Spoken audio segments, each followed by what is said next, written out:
In this video, I'm going to be talking to you about some of the attributes that fourth graders need to be able to recognize and describe about triangles. So fourth graders have been hearing about triangles since kindergarten and preschool, and they've mostly just been talking about how they have 3 sides and 3 corners. Well, we're going to be looking a little more specifically at triangles at their side lengths and their angles. So we're adding in the concept of angles, which is a 4th grade standard.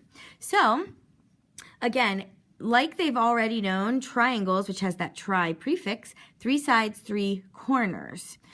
But they can also be described in a different way based on the corners that are there. And so those corners represent an angle, which we've talked about. So I want to talk to you about the different kinds of angles that represent in triangles. So if you have a triangle called an acute triangle, the reason it's called that is because all of the angles in it are acute angles.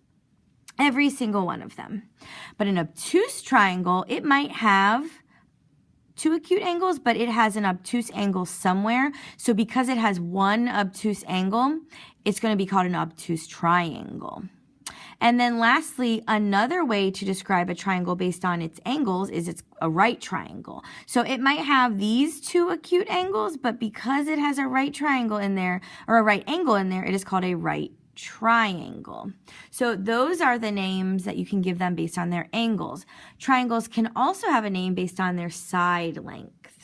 Okay, so if a triangle has all 3 sides are equal, or another word for that is congruent, then it's called an equilateral triangle. And a lot of times you'll see these little markings letting you know that all 3 sides are equal. So this here is my best representation of an equilateral triangle.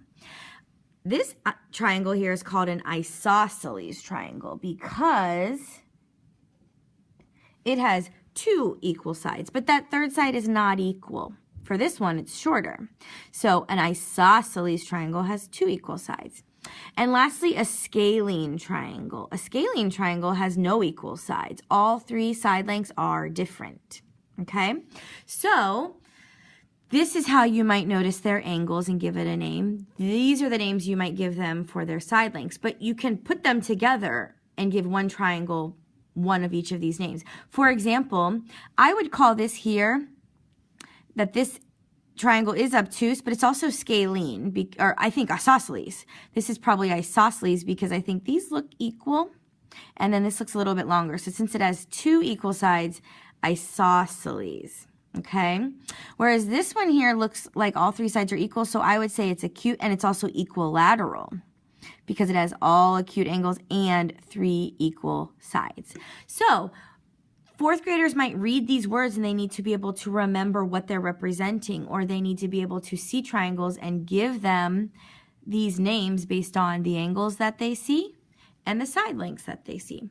And one last thing to notice about triangles is all of the angles inside will equal up to 180 degrees. So this 90-degree angle, that means that these 2 here are 90 added together. So 90 plus this equals 180 degrees.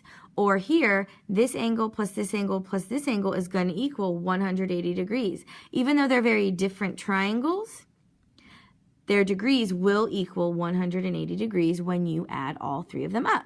So keep those ideas in mind when you are practicing anything to do with triangles with your 4th grader.